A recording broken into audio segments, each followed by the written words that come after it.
Maika and Maritza, like I said. Um, Maika Moulite and Maritza Moulite are sisters and co-authors of young adult novels. Dear Haiti, Love Elaine was one of NPR's favorite books of 2019, part of Indigo's Best of 2019 teen list, and a Parents' Choice Foundation Award winner. Their second novel, one of the good ones, was one of the most anticipated one of the most anticipated books of 2021. And when they aren't working diligently on their next project, The Summer I Ate the Rich, Maika and Maritza are sharpening their skills as PhD students at Howard University and University of Pennsylvania, respectfully. So I'm beyond excited to be having this conversation with you guys. And thank you so much for being here with us tonight. Yay! Thank you for having us. We're so excited to be here. Like, you have no idea. I know. Oh, thank you. I'm really excited to be here with you guys. I love the book. First of all, I read it like twice. So I guess we can get started with some of the questions. The first one I have for you guys. So of course, I really loved reading good ones. We all loved reading good ones. And so for some of our newer members who might not be as familiar with your work, how would you describe the books you write? Is there like a specific community that you guys write for? Ooh, that's a good question. Okay. So I would say that honestly, if we're going to be honest, our number one community that we write for is ourselves. Okay, valid. Yeah. We grew up big nerds, going to the library every single weekend, checking out the max 30 each. And we have two other sisters. So we'd come home with like 120 books, read all of them, lose them. We won't have to talk about who lost them. Herself. Maritza would lose them. I was responsible. Anyway, we loved all those books, but very often, the vast majority of the time, they weren't about girls who looked like us. So the fact that you have a book club that is about Black girls, just that's amazing, and something we would have killed to have when we were younger. So now today, when we actually get to be in this space where we are writing books, it's being published, it's being read widely, we're always so thrilled when other people who might not necessarily share our same racial background or ethnic identities or gender or education or whatever, like find the book and find something beautiful and interesting in it.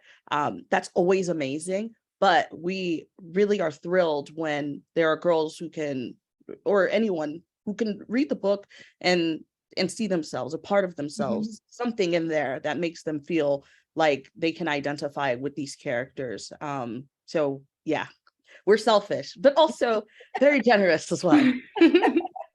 Yeah, I agree with Maritza. I think, our books, we found that they have this bit of like revenge aspect that comes in here, or vengeance, if you will. And I think that what's happened is like, it's important for folks, young folks, especially young Black folks, young Black femmes, to realize that it's okay. Your anger is justified. You can be angry sometimes. Sometimes you'll channel it in a way that might not be the best, but it is a part of being human, and that you shouldn't restrict having that sense of anger that might appear. But we like writing different characters to see how they interact with that anger, right? Are they trying to, break a family curse? Are they going to go on a road trip? Are they going to come up with this elaborate plot for revenge? Like whatever it is that we write, we want young readers to know that it's okay to feel those emotions. And here are some ways that you can navigate, some better than others. But yeah. Yeah, no, and like I thank you guys both for writing books such as One of the Good Ones.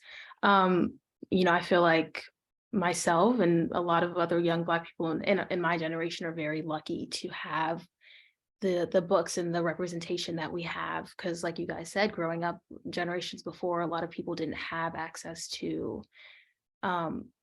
books like this and never really felt seen. I know my mom has told me stories about that all the time. So I'm so grateful, and I just feel so lucky for, authors and creators like you guys.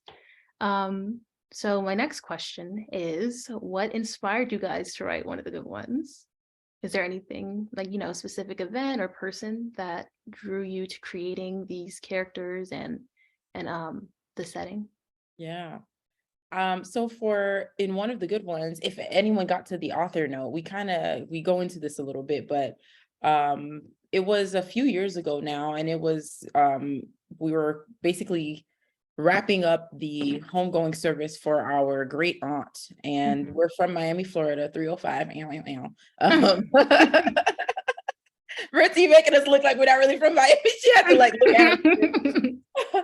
But so The yeah, screen confuses me. we were basically wrapping up the homegoing service, and as we're leaving the cemetery, you're looking around on the mausoleum walls and you see the names of people who have passed on before, and one of the names that we came across was Trayvon Martin's name. Mhm. And I remember where I was when we all learned what happened to Trayvon Martin, and when we, it went to the courts and nothing happened.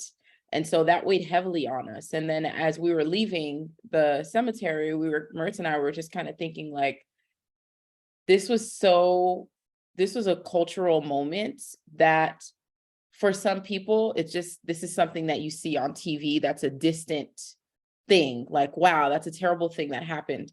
But, many of the places that he frequented were the places that we frequented. Like our sister, my youngest sister, attended the same school as Trayvon at very different times. But it felt closer to home. And then as we were grieving our own, relative, to kind of think about that collective grief of us as a people, that was weighing on us. And so for us as writers, one of the best ways for us to be able to grapple with those emotions is through writing. And we decided to look at what would it be like for us to tell this story from the perspective of a young Black girl. And there's a study that we mentioned. It's from, I think it's Maritza, I forget, the Georgetown It's Center. their law center. Yeah, it's their law center. And they were talking about how Black girls are more disciplined and more heavily policed than their white counterparts, as well as non-Black counterparts. Black girls are seen as more adults. They're seen as more knowledgeable on adult topics. They are perceived as less needing less care. And so when we talk about, like, even now, as this cultural conversation is happening again, there are a lot of times when I think it's important for us to highlight the ways that Black folks have been persecuted, especially by the hands of police. But sometimes that conversation overlooks certain groups within even the Black community. So Black girls tend to be overlooked.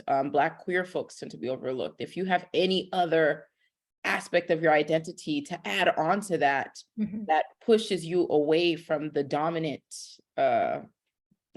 ideal of, cis, straight, white, heterosexual, mostly wealthy male, it puts you at a more of a tension when you're grappling through society. And so that's what we were thinking about when writing One of the Good Ones, and how so often people will use that phrase, one of the good ones, to be like, this person is worthy of the care. This person is worthy of the collective grief, versus another person who a society might deem as less important, less worthy. And so the characters in our book are very much grappling with that idea of one of the good ones and how it's so harmful. Yeah. I think I definitely got a theme of that when I was reading the book. And I think it's very important to share stories like that. Just like, and also I feel like I also learned more so a lot about the toxicity of that phrase, one of the good ones. Like, what does that even mean? One of the good ones. Why aren't we all good, if that makes sense? Yeah. So I don't even have anything else to say about that. That you hit me with a lot. That was a lot. It is a lot. Maritza, did you want to add something? That would just get exhausting, feeling like you have to prove that you're worthy of being alive. Like when the next name comes out and the next name comes out and the next name comes out, and you have to push back and say like, oh, he liked to skateboard, or oh, she liked to play the violin, or Yeah. all of these things that are amazing and wonderful, but shouldn't matter. Like we shouldn't have to prove Right. that we deserve to be here, you know, Right. like it's yeah. Yeah. Or she is educated. Yep. Mhm. Shan. Yep. Yeah. Okay. Next question. So all the characters throughout the book are amazing. So what was your, you guys' process in creating these characters? Thank you. And this is the perfect time to say, I know. you don't understand how much we squealed. Like, Yes. yeah. So if you didn't see, like Demi recreated the cover of one of these. Hashtag no big deal. Legit. Lost it. We were just exactly love the create epic. Agreed. Yeah. We were just it made our whole week. So that was Aww. yes. I'm glad it did. Yeah. And so we are the two older sisters of two other ladies. So there are four of us. And wait, who's the oldest? I am. Okay. I feel that. I feel the big. I'm the oldest. I'm the big sister, so I feel. Oh that. yeah. We break the parents in so the younger ones can live this life. Exactly. Luxury and yeah. ease. We open the doors. We walk so that they can run. Exactly. Thank you. Thank you. Debbie gets it. I'm sorry. Yeah. I thought about birth order a lot, and mine is like really we talk about that later. But yeah, so we also really wanted to tap into like the sisterly bond in our next story. Our first book was about an only child, which was really fun to write because that is 100% not our experience at all. I don't know how we did it.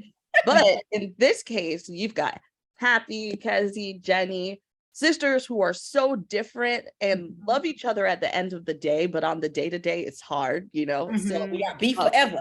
But if other people have it, then you know it's on site. So like that was something that we wanted to tap in as well. And a lot of the like pieces of like the tension that comes with feeling like someone is better, or like for example, Kezzy had a really great relationship with the parents in a way that Happy did not, because you know she wanted to be an actress. She kind of is a jerk sometimes. Like there are a lot of different things there that make it difficult. But then at the same time, like Kezzy, for instance, was feeling like she wasn't being the perfect daughter because of her queer identity. So there are lots of different pieces in the story that remind us of our own experiences, like feeling like you're not being understood. You know that these people, you know, love you, they're your sisters, but like there's kind of a disconnect there. So we wanted to talk about that as well. And I think the other question about how we write our characters is we just talk about them. And first, we'll talk about them, we think about them separately and apart, and then we come together and do research and just kind of discuss what we're imagining. And what was really great about one of the good ones was you don't always get, you know, a say in how your cover comes out. Traditional publishing, but in this case, like we're able to make really extensive Pinterest lists, have different like images of hairstyles. Like we were thinking like, okay, Jenny, she's gonna have some twists or braids, and Kezzy, she was gonna have her little TWA, and Happy was gonna have some type of press, like all of these things, so that like just to, you know, that's just where they were. So yeah, we were really happy to be able to also show lots of different types of Black girls, you know, because sometimes it might seem like there's just one type or a really prevalent idea of what that is. And that isn't the case. So one of the good ones was definitely an opportunity to show that diversity in the family, and then also through friends, through characters that I feel like I can't mention because it's kind of a spoiler, but Yeah, I think too, like, you know, it's so interesting because like the way that Maritza and I write, you would think, oh, this person will take this character, this person takes this character. We don't do that. We just write each of us, we write every part and we go back and reread what the other person has written. And so we get to like have these conversations about like, who does this person look like? And then like Maritza was saying, when we create these Pinterest boards and we have images of people, you know, it's like a very specific idea to help us think like, what's this person's tone? What are the kind of vocabulary that they might use? And there will definitely be times when a character will say something and we're just like, that word, that Jenny wouldn't say that. Kezzy would, but Jenny's not, or Happy would, or you know what I mean? Like, and so as you start writing, you very much start to see how each character has its own personality and we're injecting it with that personality. Like, it's so strange. And like, you know, authors, when they're being very extra, they're like, the characters are speaking to me. And it's so true. It's so true. I think over time, you're kind of just like, okay, I'm listening. The story is going someplace that I might not have imagined, but it's moving. Wow, that's interesting.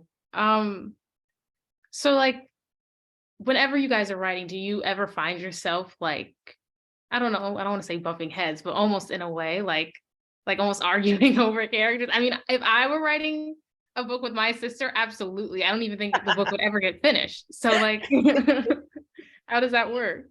it's so funny. I feel like we have so much beef in our real life that when we get to writing the book, we're like, okay, whatever. Not her saying beef in real life. She's like, yeah, but we have very similar sensibilities, which is really fun. Different enough that it still like had some spice, and there are different things that like for example, I would be happy to just like write thoughts in an empty room or something, and Maika is gonna like do that world building and like really make you see where we are in such a beautiful way that I really admire. So we've got that going on, but also we just do like, it really is a partnership where we're like we're bouncing back and forth, so much so that like there are many times when I will have written something really beautiful and Maika thinks she wrote it, and I'm like, we no, fight about this every time. I literally, till this day, there are things that think that she's the one who wrote it, and I'm like, I know that I wrote it. I know that I wrote it. I feel it in my spirit. I know. I remember these words. I remember crying like, "Oh my God!" Oh, whatever. It was me. But also like we have this rule where if there is something that we are passionate about, we will just bring our cases to the floor and do and argue it basically. And whoever's most passionate about it, we go with that, because we are 100% certain that that passion is going to push the story in the right direction. And in those cases where, which, you know, that's usually the case, but like in those rare cases when that isn't enough, we have 2 other sisters, we got 2 dogs, we got our parents, our grandma. We'll just bring everyone in. You're like, what do you think? Like, family meeting. Wow, no, I think that's really interesting how that works. Yeah. Yeah. I just can't get over the fact like how well you guys were able to write together. Just like thinking if I had to do that with any of my siblings, it would not go well at all. Yeah. I mean, we definitely have moments where we have to like, you know, pull the other, like, we're on deadline. We need to hurry up, you know. So luckily it hasn't happened that we've both fallen apart at the same time. So convenient. I don't know how it's happened. I'm gonna knock on wood because we've both been able to keep each other on task. But I think too, like, there's just, I think ultimately we're just thinking like, what's the best thing for the story? And even certain things, like when you're trying to decide, like, you know, who lives, who dies, who tells their story. Shout out to Hamilton. I'm just like, no, what can we do? And Marissa's like, nope, we gotta kill your darlings. I'm just like, no. The Hamilton quote was kind of iconic. That was amazing. Cash. Okay, so Our book club, we really enjoyed reading the book, and we admire both of your writing styles. Do you guys have any tips on how you developed your writing styles? Yeah, for- that's a great question. So Maritza and I, we have like different writing styles. So I'm technically, well, not anymore, but you'll hear why. So I used to be I don't even remember what it was, a pantser. Yeah, a pantser. So I would write by the seat of my pants, like, oh, I'm feeling inspired. Let me get these words down. And that's a perfect way to never finish something, because you will not always feel inspired. You need to be disciplined. And so Maritza is a plotter. So Maritza would be like, here's my, very extensive outline. And I was just like, no, I could never write with an outline. And now we write with an outline. Because in order for you to write with someone else, you have to know where the story is going. Like, unless you actually can, like, telepathically let the person know what you're thinking, there has to be a plan. Even though for us, like, our outline will be very extensive. Like, it could be 15, 30 pages more, and we know everything that's going to happen in the story, but it's not the entire story. And so there's still room for that spirit to move us, for us to be, the pantsers writing by the seat of our pants. But we just need to have that general, what are the key points that we need to know? And we will start off with, I think is it a five act story structure? Is it 5 act or 3 to 5? I can't remember what it is. Yeah, we'll bounce between 3 and 5. Yeah. But we essentially will look at, like, what's the starting action, what's rising, like how's the tension building, eventually getting to the climax, resolution, conclusion. So we're like slowly building it. For each story, we start off with those main 3 to 5 points, like what kicks it off, what's the climax, and how do we want the story to end. And so even if the whole outline isn't like 1000% set in stone, if we have these key goal posts, if you will, then we know that we're on the right track. And sometimes, maybe it'll change towards the end, because we're just like, well, based on how these things happen, the story can't end in this way. But we at least have these guiding principles to help us stay on track. And that's something that we choose to do, but there are lots of different story structures out there for how things can go that aren't necessarily the most mainstream way, and are, just as viable and interesting and fun. So that's a place that you can start to make your story even more interesting before you even get into the meat and bones of the thing. Wow. Writing a book sounds like a lot. I remember being like, 5-10 years, like, I'm gonna write a book, and like sitting there and like writing my own thing. It's so, I don't think I could ever. I would definitely be a pantser. I'm even like essays. I don't outline my essays. I just write and hope for the best. So that question leads me to my next one, which is, do you guys have any advice on writing, or even the publishing industry, for young authors to be? Ooh, that's good. So I would say that it's important, like, you don't have to say yes to the first thing.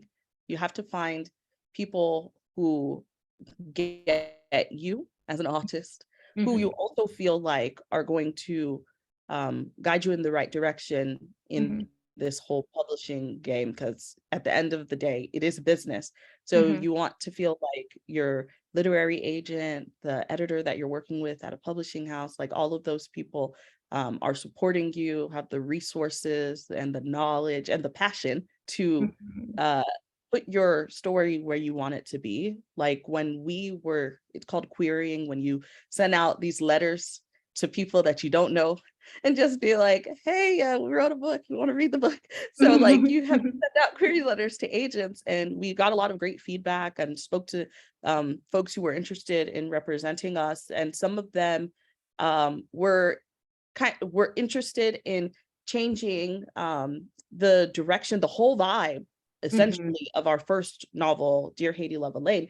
And at the time we were like, well, they're a fancy person, but we had to you know, stay true to what we wanted to write, like what we wanted to read, like knowing that there are other people out there who would identify with this story. And, you know, so we didn't go with that. And what is that thing, if you miss the bus, the next bus comes or whatever. So yeah, you'll have other opportunities as well. So I think it's important to like don't wait forever, but like wait for those opportunities that feel right, that feel like they're going where you want to go in your career. Yeah. And I think too, it's important not to compare yourself to other people, because what will end up happening is, let's say you do get representation and you know you're gonna publish, and now you have your publishing year where you're looking at fellow debut artists, but debut authors, and you're just like, you're seeing maybe different marketing placements that they're getting or PR hits and all of these things, and you're just like, oh man, I'm not getting any of this. That means I'm a terrible writer. I suck. Like, I should totally stop doing this. And don't do that. What you need to do is create milestones for yourself that you have control over, because there are a ton of things in this industry that you literally have no say in. Like, Maritza and I could not imagine that we would even be sitting here having this conversation with Demi right now to be talking about our book. I'm like, wow, this is really great, but we could not plan for that, right? Yeah. So you have to decide what are some things that you do have control over. So maybe it's thinking, okay, I have representation now. I need 10 of my closest family and friends to put my pre-order link in their bio. Then the next thing could be like, all right, now I have a newsletter. I want to get at least 50 people to sign up, or whatever it is. So you create benchmarks for yourself that you can work towards. And then all of the other things that come with publishing, like any awards, accolades, attentions, great conversations, that will just be an added bonus, but it won't make you feel that your writing career has no merit if you have not reached that yet. And understand that it's a long game. It's not going to happen overnight. You just have to keep writing. And I remember when I was first like starting out, and people would, like, right before our first book came on, people would give advice and they'd be like, keep on writing. And I'd be like, that's not what I want to hear. Okay? I've spent a lot of time writing this, but tell me what I need to do. And literally they say, keep writing, because it's the only thing you have control over. So keep writing. Yeah. Yeah. Well, I think that's wonderful advice, and not even just in writing necessarily. I think in life in general, or as for any career, I definitely can relate to that. As being an actress, a lot of what we do is listen, you know, we put in so much work for something, and that then we no longer have control over what the work that we put in for. Like auditioning specifically, you could go to an acting coach and prep for days, for weeks, and feel like that was your best audition ever, but sometimes that's just not how it comes across for, you know, the casting director or whoever. So I think that's something that I definitely resonate with. So, you know, instead of just keep writing, just keep acting in my case. Keep going. Just keep going in general. Speaking of me, you know, being an actress, while I was reading the book, the whole time it was like trying to like dream cast the characters in my head. And all I was thinking, like, who would play our guy Mark? Who would be him? Ooh. Hold on, I'll let Maritza go. You know, okay, I feel like there are a few options. Okay. I can see like Jake Gyllenhaal a la Yes. Nightcrawler. Yes. Right? Yeah. That absolutely. whole, just like there's a glimmer of what is that, but so evil, you know. So that Bradley Cooper, baby. Bradley Cooper. Yeah. Okay, in my head when I was reading it, the first thing I thought was Bill Skarsgård, because he was giving me It vibes. Yes. Pennywise the clown. Yes. That was the first thing I thought when I was reading it. Oh my God, yes. I could see that. I love how we're on the same page. But yes. Oh yeah, Mark is so creepy. I didn't know how far people were reading, so I'm like, I don't want to mention, but if we're talking spoilers, like Maritza and I will literally let it all hang out. That was definitely like the most important question, for sure. Like I had to clear that up real quick. Right. I love that. Yeah. Yes. Okay. And I guess, you know, here's my last question. Do you guys have any updates on new books? Yes. Yes. Yes. So Maritza and I, we're gonna keep on writing. Another reason why you should keep on writing. So actually today we learned like our third book that Maritza and I have written together is called The Summer I Ate the Rich. And Mhm. it was originally slated actually for January 2023, but now it's going to be pushed until spring 2025. It might end up coming a little bit sooner, but Maritza and I at first were like, oh man, like we're like swipe or no swiping, but we're just like, oh man, like, so we were so bummed out. But now we're just kind of like, okay, we understand why the editor wants it to have time to breathe and do well and all these other things. So in the meantime, Maritza and I are like, oh, we're going to be writing. And so we have a short story that's coming out in an anthology called The Black Girl Survives in this one. And it's a horror anthology where the Black girl Ooh. survives in every All short of the Black girls. all the Black girls survive. Because I you'll love be that. reading a horror story and you're like, ooh, it's not Black going to end girl. well for us. Yeah. No, they're Oh gone. my God. Yeah, so Oh, I that's love one. that. And then Maritza and I, we've actually been trying our hand in different mediums. So we have like a pilot that we're almost done writing, which is very exciting. And then we have a feature that we'll be working on next. So we're like, you know what, this is going to be our time to look at different mediums as well as different age ranges. Like we have a picture book that we have written, and now we're gonna like make some edits too. So if you see us in different spaces, know that it's because our book got pushed back and we're like, we have to keep writing.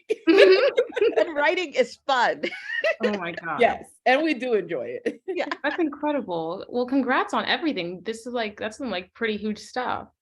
As Thank for 2025, that's literally the year I graduate high school. So I just heard that and I was like, oh, okay. Right, it's a good year. It's a good year. Hopefully graduating for my PhD then. So, oh yeah.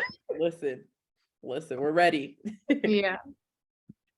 Okay. Well, I think maybe we can open up the chats for some audience questions. So if you guys have any questions, you can leave them down in the chat and we can answer them. Yay. Alrighty. Let's see. Let me see. Ooh, while we're waiting, because Cameron mentioned this, like what are some of the books that you're reading right now? Ooh, Ooh. okay. Right now I'm reading Parable of the Sower. I just started it like 2 days ago. Yes. So I think tomorrow's gonna be like my binge reading day. Just sit and get through most of the book. Yes. What was I reading before that? Right before that, I was reading The Coldest Winter Ever, which was like, You were? yes. You were just like us. We were reading all the books that we had no business reading. I love it. My mom was like telling me the same thing. She's like, I read this book when I was like your age, and I just felt so like such a bad girl reading it. I was like, oh my God. Exactly. No, I love the book. Like beyond all of that, I think it was just a really, really good book, and it was like very entertaining. Yeah. What did I read before that? I love that. When I was in high school, so we had an impromptu book club, and we would essentially steal the romance novels from like the older women in our lives. And then we would be like, here's the part you want to read. And then here's also what the story's about. But they were really good stories. Like I love a romance novel. Till this day, every night before I go to sleep, I read a romance novel. It could be the same one. Like I'm trying to finish it, but it's like a part of my nighttime ritual. Yeah. It's pretty amazing. Oops, go ahead.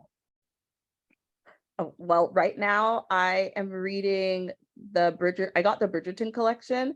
So I have the first 3 books. I'm on the first one. What is it called? The Duke and I. So I haven't even like finished the show, but I wanted to read something that was going to make me happy because I had just finished Station 11, and it's basically like a more severe version of what we just went through for these past 2.5, 3 years. So big pandemic, like it was just so stressful that I was like, I need something happy. And I just checked in my library app. Drunk on Love by Jasmine Guillory is available. So I'm Ooh. gonna borrow it now. Oh, yeah, I love that's a good one. Jasmine Guillory. And oh, I haven't started it, but I just checked out this book called Yinka, Where Is Your Husband? Oh, Which that's just on my list. And husband is so, yeah. with a Z, husband. Yeah. Yeah. So that's where I am. All right, I'll give you Ooh, like okay, a we quick. have some Oh, questions yeah, we have now. questions. Okay, I'll share books reader later. Okay. Okay, yeah, we'll get back to that. Yeah. So someone asked, what were some books that inspired you to be authors? Ooh, books that inspired me to be an author. Well, okay, so when we were growing up and we were going to the library all those weekends, very many years ago, there weren't a lot of Black girls in the book. So we would read a lot about white girls with red hair because that was very much diversity at the time. Throwing some freckles. So yeah, I loved the Babysitter's Club, the Patiently Alice series. There were a lot of books, and if they had a white girl with red hair, we probably loved it. I will say, like, now as an adult, and there's been like this huge surge of more books featuring people of color. I still read young adult novels, one, because I love them and they're amazing, and also because I kind of use it as research, but it's also like helping me tap into the younger Maika who would have wished for these types of books. But right off the bat, The Poet X by Elizabeth Acevedo, that's me. The main character's name is Xiomara. Scratch out Xiomara and put Maika. That was me. And then also Nick Stone's Odd One Out. I Yeah. was like, bro, did you really put these two? And then anything that Evie Zaboy writes, of course. Like, it's just really interesting seeing how, like, now I'm seeing like different aspects of my identity apparent in the books that I read. So it maybe wasn't all from my childhood, but definitely now as an adult. Mm. Yeah, I would say the same thing as well. Honestly, anything that Evie Zaboy writes, we're gonna be all over. We're obsessed with her Yes. and her work. And I really enjoyed all of those books that Maika mentioned, especially Anne of Green Gables, a very like Yes. emotional girl who just she was just going through it. So I loved her. Wait, have you guys seen the Netflix show Anne with an E? Yes. Yeah. I tried to put it on as a background show, but then I was like, I can't focus. Yeah. Like, I just need to watch it. That is definitely not a background show. Yeah, I loved it. Yeah. Okay. Oh, another question. Who are some authors you look up to or inspire you? Yeah. Edwidge Danticat. She is like the GOAT. Like, she's a very successful, ingenious Haitian American author who, like, you just grow up knowing about if you're Haitian. She's won like the MacArthur Genius grant and writes a zillion books. She actually ended up blurbing Dear Haiti, Love Elaine, which is still like, I know, I freaked out. I met her in person. I was about to pass out. yeah. We're like, hello. But we really admire her just because she elevated, her book was like an Oprah's book club pick. Like, she wrote stories that seemed like memories of childhood, things that we would hear from our mother, our grandmother. So for her to like write those types of books and then have it published widely in the United States that will like, spread that lore in the United States is just really exciting, and like we're so proud of that. So yeah, I love me some Edwidge Danticat. We mentioned Evie. She's probably like, who's calling me right now? Because I know her ears are ringing. Yeah, but I really admire those two authors as well.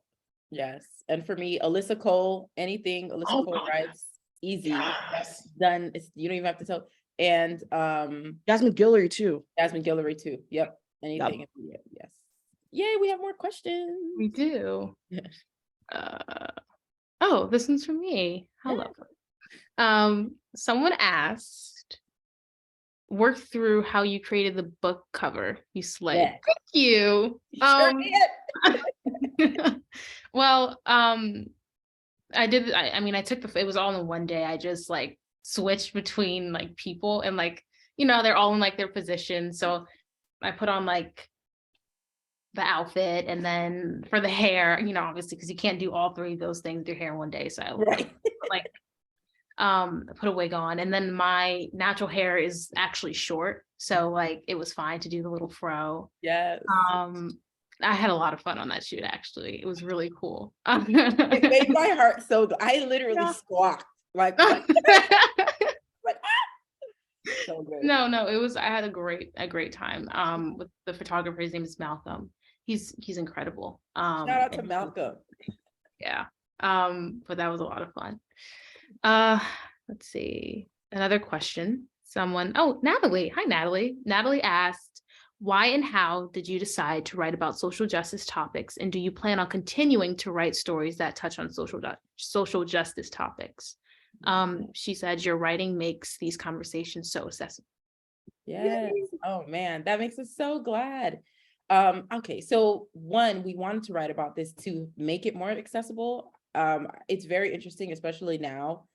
So I'm a PhD student at Howard in communication, culture, and media studies. And one of the things that we're seeing right now is how different governors of different places, Florida, our home state, they're putting a lot of bans on various books and things. And what we found in media studies is that when people read, they are able to see themselves in the characters, even if they don't necessarily share their identity or their upbringing and all of these things. And so what happens is the more widely you read, your mind and your worldview expands. And so folks don't want you to read books highlighting people who have a different experience than yours, because then you might be like, yeah, I think this person deserves to live their life with a little bit of respect. And that will totally make a lot of the systems that we have implode if that was the case. And so it's very important for us, I think, too, like being a PhD student, I've learned very quickly, like the academy will find all of these, they'll do all these great studies and they'll talk about wanting to help folks and giving people the tools. And then they say it in the most academic jargon that, one, is boring. Sorry, it's a little boring. And then two, it's like not said in a way for people to understand and to act. And so our hope is that we'll be able to continue writing these types of books, and to do that. And so like for our next book, The Summer I Ate the Rich, it's highlighting socioeconomic disparities. And we're using the Haitian zombie because a lot of people don't know that the zombie mythos comes from Haitian culture. And so during slavery, enslaved African people were worried that their captivity would continue even in the afterlife. And so the idea was that even if you died, the slave owner, the person who owned other people, would still be able to own you in the afterlife.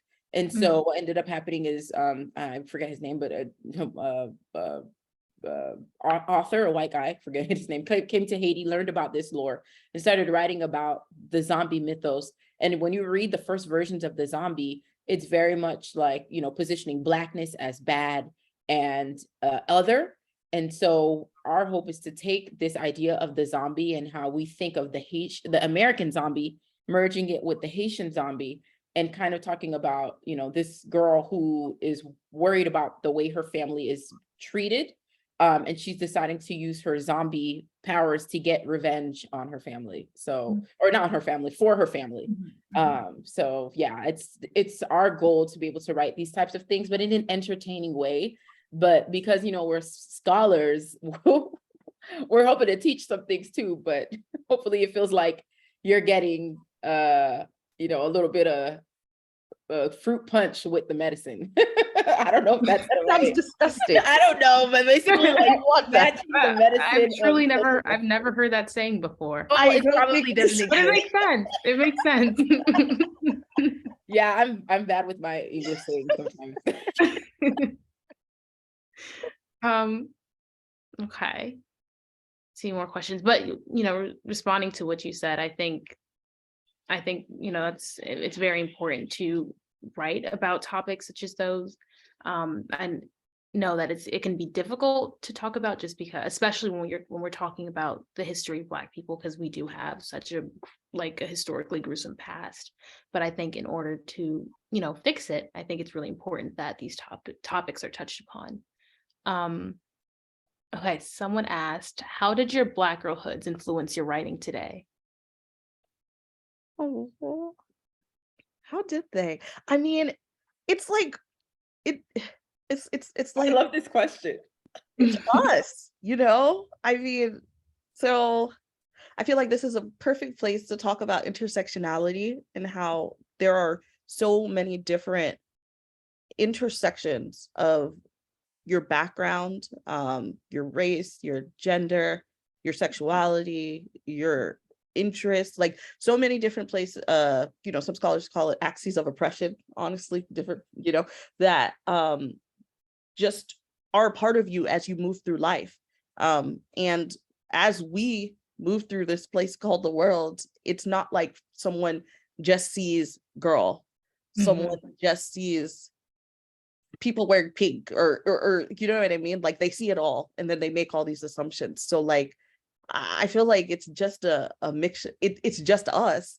And this is our place to get to talk about like what it is to be, even if we're not writing about three sisters who have lots of internal drama, like that sisterhood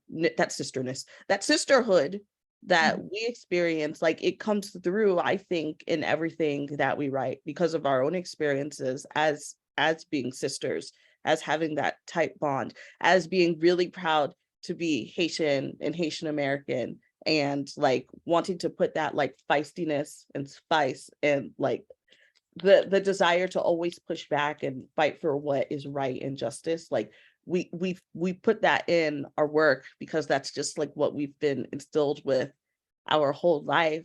But it's just, even though it's hard to be a Black girl, y'all, it's like still really amazing. Absolutely. Yeah. Yeah.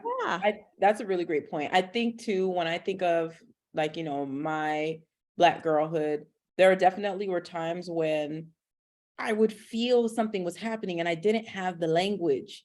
And so I would want to speak out or speak up, but I didn't know how. And so my hope is that when we write these books and we have these characters who, our first book, Elaine, she was very outspoken, much cooler than we were in high school. Kezi and Happy and Jenny, like they move through the world in different ways. But I want people to know that even if your voice shakes, you can still speak out. And it's okay if you don't have all the words yet. And it's okay if you are figuring it out as you go. And it's okay if things change along the way, but it's all right. Like your voice should be heard. And like, also reinforcing what Maritza was saying, even in one of the good ones where this is a very heavy topic, we made sure to include moments of joy, moments of silliness, moments of, oh, my Yeezys, somebody going on their shoes, right? So all of these different things, because very often Blackness is pathologized, Blackness is seen as deviant, as other, as something that needs to be restrained and corrected. Or only sad. Or only sad. And even when on my saddest days, something will still make me laugh. Like there's something that will happen that I'm just like, or my dog, So it's important for us to make sure that even when we're talking about the reality of Black folks being oppressed throughout time, there have also been examples of resistance. And, it's important for us to like write these books that have, yes, heavy topics mixed in with the joy, and then the joy mixed in with the heavier topics, because that's what life is. It's not one or the other. And we as a people have done really, wonderful things in navigating a ridiculous hand that we've been dealt. But it's also important to know that even in the pain, there's still a lot of joy. Yeah, absolutely. I can definitely agree with that. Okay, another question. This one's really good. It says, I feel that Kezi was a victim of adultification of a Black girl. Do you think that this issue of adultifying Black girls will ever be resolved in America? Ooh. So definitely Kezi, definitely Shakira, since we can. Oh, definitely. you know. So if you read this text through specific lenses, the answer might be kind of sad if you kind of stay at one step. So like, if you consider critical race theory, like one of the tenets of it is the mundanity of racism. Like it's just been here at the foundation of this country. It's been here forever. Don't be surprised when something racist happens. Like it's embedded in the foundations of what makes the United States the United States. So if you think about it like that and you stop right there, the answer to that would be no. However, we aren't fatalistic. We aren't just stopping right here. Even when the world is against us, we're going to keep pushing. And with that in mind, like, if we keep creating art, if we keep pushing to change the systems that are in place that make Black girls adultified, that make people have certain perceptions of what a Black girl is capable of, or that she doesn't need love, or she is okay on her own, or has so much experience and does all those things. Like, if we are, as a people, because it can't just be one person, one community, if we actually put in that work to push back against those things, and not just in terms of like individual experiences, but like the things that tie our society together, which is a huge order. That is very difficult to even conceive. But if we were willing to do those types of things, then I say that it's not impossible, that we aren't moving in this world just saying that this is it for us, but it will require a lot of work on the side of people who aren't doing the work right now, to push this. Yes. And even if it's not something that will be resolved in our lifetime, we still have to keep pushing the agenda forward. Because if we stop now, then think of what it would be like for a Black girl 100 years from now, right? The reason why we've been able to get to the point that we are at now is because of these constant pushes. I just was one of the books that I was reading was The History of Black Women in the United States. And they talk about how even Black girls from a very young age were part of that group dynamic to help uplift the race. And so Black girls have been forced to grow up at a rate that other groups don't have to. And I do think that it can be resolved, because if you don't have that hope, then you are just in a pit of despair. And it's one thing to say, like, yes, it will be resolved, but we don't know exactly what that resolution will look like. We have to keep pushing. We have to keep imagining. We have to imagine, like, maybe it won't happen simultaneously, but maybe amongst Black girls, we can have this, right? Where we're helping each other not be adultified, or other things. Like, we can think about it in stages, because when you sit and think of like a one daunting task, it might feel too overwhelming. But I do think it will be eradicated, because if not, I'd be like, well, let me go ahead and dig my hole right now. That's what's the point. So yeah. Yeah. I really, like the fact that you said to keep pushing for future generations. I think, just like you said, the generations before us, before me, before you both, the reason why why we're able to live in the way that we do now is because of the Black women and Black men from generations before that fought for us to have the freedom that we have now and have the life that we have now. With that being said, I still think that, there is work that needs to be done for us to live in the most ideal situation. But like you said, I feel like we're never going to get there if we just sit there and decide that where we are now is the best it's going to get. I feel like it can always be better. So I think we just have to, it's really important that all groups, not even just people, just Black people, all groups come together and fight for equality within all racial groups and ethnic groups. And yeah. I agree.